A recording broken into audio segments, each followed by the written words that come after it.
Sikh four ജസ്റ്റിസിന് 5 വർഷം നിരോധനം ഏർപ്പെടുത്താനുള്ള കേന്ദ്ര സർക്കാർ തീരുമാനം UAPA ട്രൈബ്യൂണൽ ശരിവച്ചു. കഴിഞ്ഞ വർഷം ജൂലൈയിലാണ് സിഖ് ഫോർ ജസ്റ്റിസിന് UAPA പ്രകാരം കേന്ദ്ര സർക്കാർ നിരോധനം ഏർപ്പെടുത്തിയത്. ഖലിസ്ഥാനി ഭീകര സംഘടനകളുമായും പാകിസ്ഥാന്റെ ചാരസംഘടന ISIയുമായും സംഘടനയ്ക്ക് ബന്ധമുണ്ടെന്ന് ട്രൈബ്യൂണൽ കണ്ടെത്തി. ജിഷ്ണു കൃഷ്ണൻ ചേരുന്നു. ജിഷ്ണു, വിവരങ്ങൾ. രോഹിണി, രാജ്യത്ത് നിയമവിരുദ്ധ പ്രവർത്തനങ്ങൾ നടത്തിയെന്ന് കണ്ടെത്തിയതിനെ തുടർന്നാണ് ഗുർപവന്ത് സിംഗ് പന്നുവിന്റെ സിഖ് ഫോർ ജസ്റ്റിസ് ഭീകര സംഘടനയെ 2024 ജൂലൈയിൽ കേന്ദ്ര സർക്കാർ വീണ്ടും 5 വർഷത്തേക്ക് നിരോധിച്ചത്. കേന്ദ്ര സർക്കാരിന്റെ വിജ്ഞാപനം ഡൽഹി ഹൈക്കോടതി ജസ്റ്റിസ് അനൂപ് കുമാർ മെൻഡിരട്ടിയുടെ നേതൃത്വത്തിലുള്ള UAPA ട്രൈബ്യൂണൽ ഇപ്പോൾ ശരിവെച്ചിരിക്കുകയാണ്.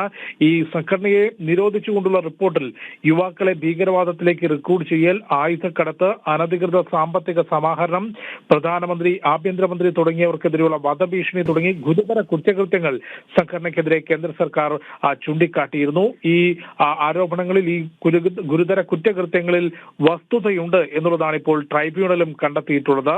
സിഖ് ഫോർ ജസ്റ്റിസിന് ഖാലിസ്ഥാൻ ഭീകരവാദ സംഘടനയുമായും ഒപ്പം പാക് ചാരസംഘടനയായിട്ടുള്ള ISIയുമായും ബന്ധമുണ്ട് എന്ന കാര്യം നേരത്തെ തന്നെ കണ്ടെത്തിയിരുന്നു. രാജ്യത്ത് വിവിധ തരത്തിലുള്ള വിഘടനവാദ പ്രവർത്തനങ്ങൾക്ക് ഖാലിസ്ഥാൻ ഭീകര സംഘടനകൾക്കൊപ്പം സിഖ് ഫോർ ജസ്റ്റിസും അതിന്റെ ഭാഗമായിട്ടുണ്ട് എന്നുള്ളത് അന്വേഷണ ഏജൻസികൾ നേരത്തെ കണ്ടെത്തിയിരുന്നു. അതിന്റെ ഭാഗമായി 2019 ജൂലൈയിലാണ് ആദ്യമായി ഈ സംഘടനയെ കേന്ദ്ര സർക്കാർ നിരോധിക്കുന്നത്. 5 വർഷത്തിന് ശേഷം ഇപ്പോൾ ജൂലൈയിൽ കേന്ദ്ര സർക്കാർ ആ നിരോധനം നീട്ടി. ഇപ്പോൾ UAPA ട്രൈബ്യൂണൽ നിരോധനം ശരിവെച്ചിരിക്കുകയാണ്. രോഹിണി. ശരി, ജിഷ്ണു കൃഷ്ണനാണ് വിവരങ്ങൾ നൽകിയത്.